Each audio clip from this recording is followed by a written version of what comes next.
Halos kalahating milyong pisong halaga ng umano'y shabu ang nasamsam sa isang buy-bust operation. Arestado ang dalawang katransaksyon ng mga otoridad, pati ang tatlong nahuli nila sa aktong bumabatak. Nakatutok si Von Aquino. Timbog ang 5 suspect na ito sa buy-bust operation ng Southern Police District Drug Enforcement Unit sa Barangay Ususan, Taguig City kagabi. Nasa 80 gramo na hinihinalang shabu ang nasamsam sa operasyon. Sa pagtaya ng DEU, aabot ang halaga nito sa halos kalahating milyong piso. Ayon sa DEU, nakabili sila ng 5,000 pisong halaga ng shabu sa mga suspect na sina Legend Tan at Evelyn Nazario. Nang magpalitan ng pera at droga, sinalakay na ng mga pulis ang bahay ni Tan. During sa buy-bust, dalawa sila ang nagbenta dito. Nag-conspire sila na bentahan yung aming cup pusher buyer.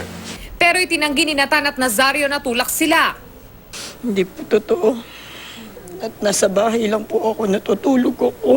Nagulat na lang po ako, may nagpa-flashlight sa akin. Sabi ko, ano yun?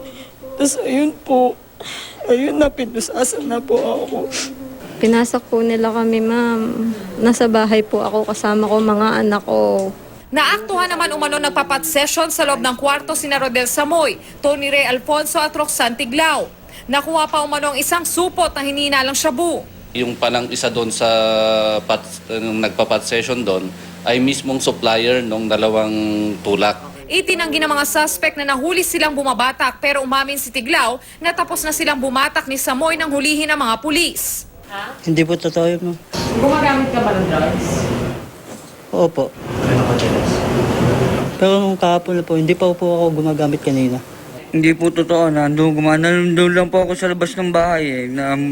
Naglalaro po ako ng cellphone. Bigla na lang po ako pinusasan. Gumamit ka kanina. Opo. Saan? Diyan po sa ano nila. Saan nahuli kayo nagpa-pot session ng mga pulis? Hindi po aktuhan. Maharap naman sa kasong paglabag sa Dangerous Drugs Act of 2002 ang mga suspect. Von Aquino, Nakatutok, 24 Oras.